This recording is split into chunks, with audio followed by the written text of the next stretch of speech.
mga ka-diets! Magandang umaga po sa inyong lahat dyan. Today is Sunday, so it's holiday. Pero po, may bagyo po ngayon dito sa Hong.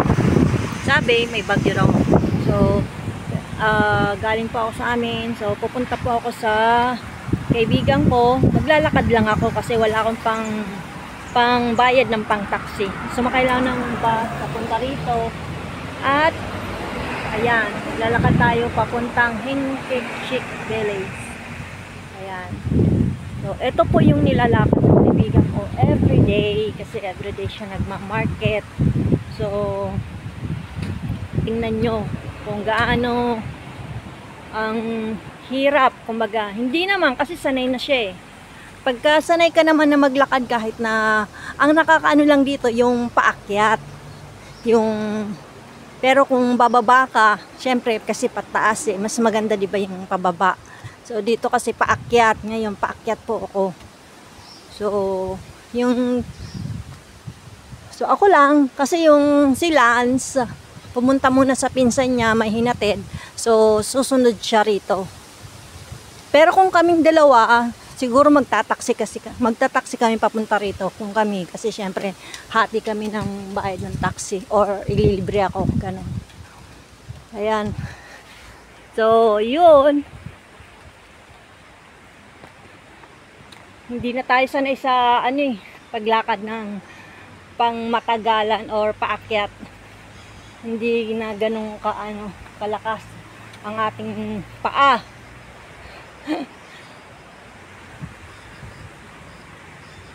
So, pero mamaya, maaga rin ako uwi. Uwi kami ng maaga kasi, syempre, may bagyo. Kasi rito eh, puro puno-puno. Syempre, pagka mahangin, medyo delikado rin. Kasi nga, syempre, putol-putol ng puno.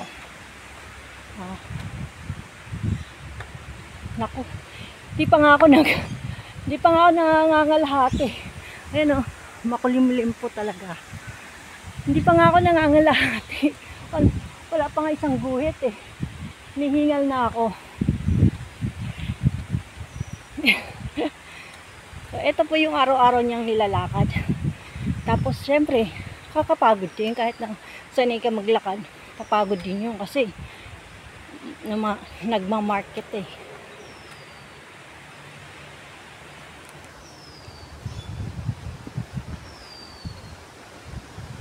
So, nagtataksi siguro siya pagka maraming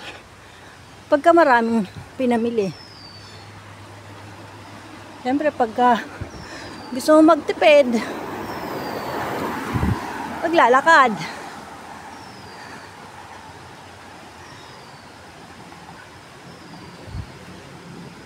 Sayang din naman yun. At least maano mo yun, masave mo yun. Kasi yun na yun.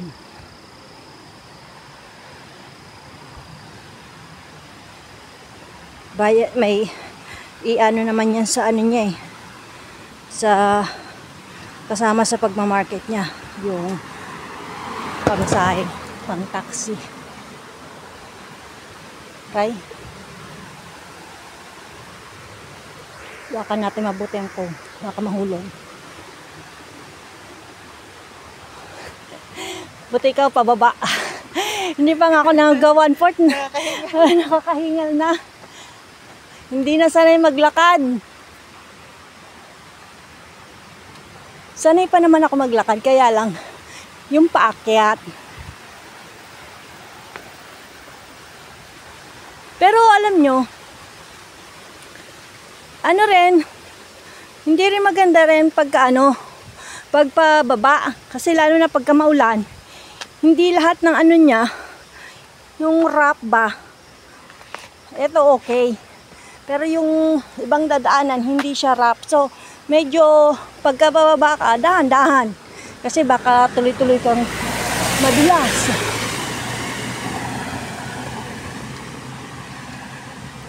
Medyo, pag tutuloy-tuloy ka, ayan, mga Pilipina, bababa na sila.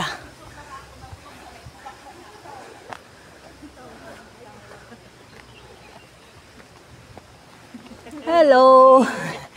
Morning, te. Good morning.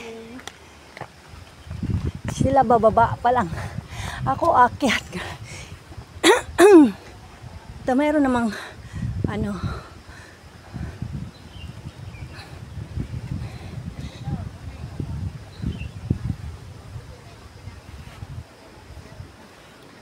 kahit na may bagyo, kasi kahapon holiday ko rin, binigay sa akin ni amo yung holiday kasi nga darating mga alaga ko. So baka next Sunday mag-work ako.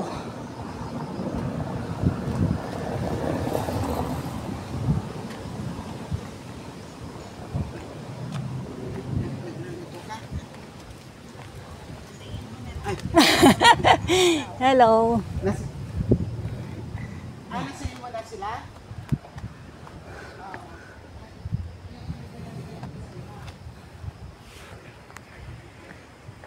Ako, 6.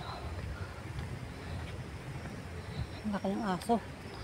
Pero mga aso naman dito hindi katulad sa Pilipinas. Makakita lang ng tao eh. Mangangahol agad.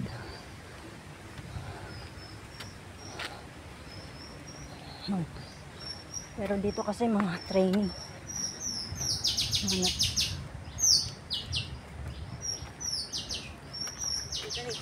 Tani. Hello.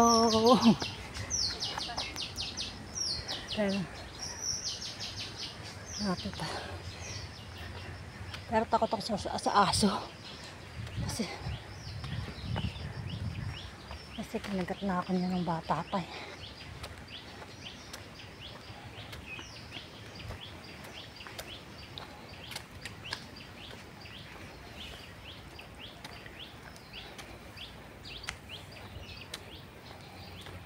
Dito naman, ang mga aso dito pinapastol.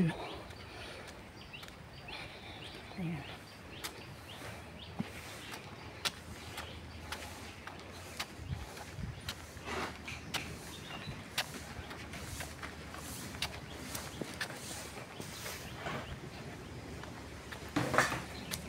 So, isang akyat na lang. Mabagal lang tong lakad ko. Pero kung mabilis ang lakad ko, siguro hindi ako abuti ng ganitong ilang minuto. Bilisan nga. Ay, ano pa yung sasakyan? Ay, diba?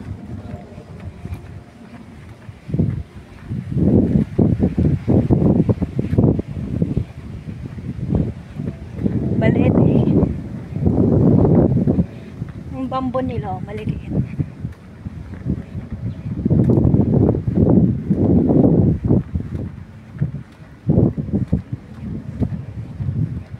Akyat pa ako.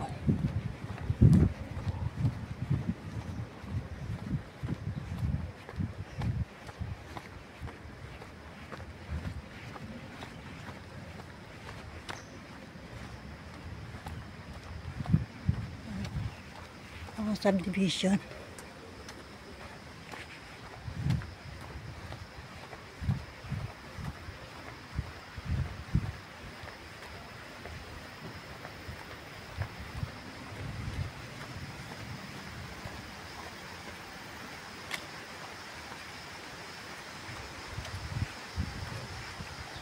Didinig nyo. Ano yan? Sapa. So, na nila. Hinarangan dito. Kasi sapa ka na yan.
So, nandito na tayo.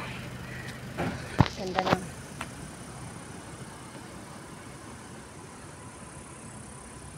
Ang ganda. Parang maganda rito. Yan.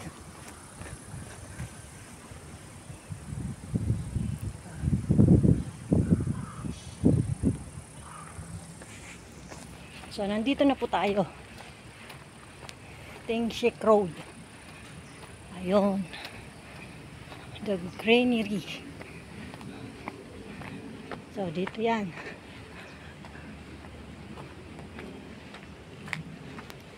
Eleven minutes. So, hindi na natin.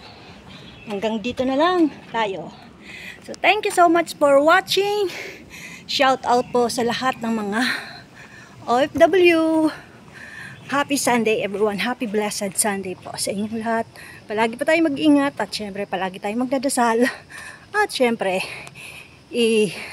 isingit natin, isama natin sa dasal ang ating mga amo para maging masaya ang buhay. Bye bye everyone. See you again in my next vlog. Ayan, nandito na po ako. Bye bye.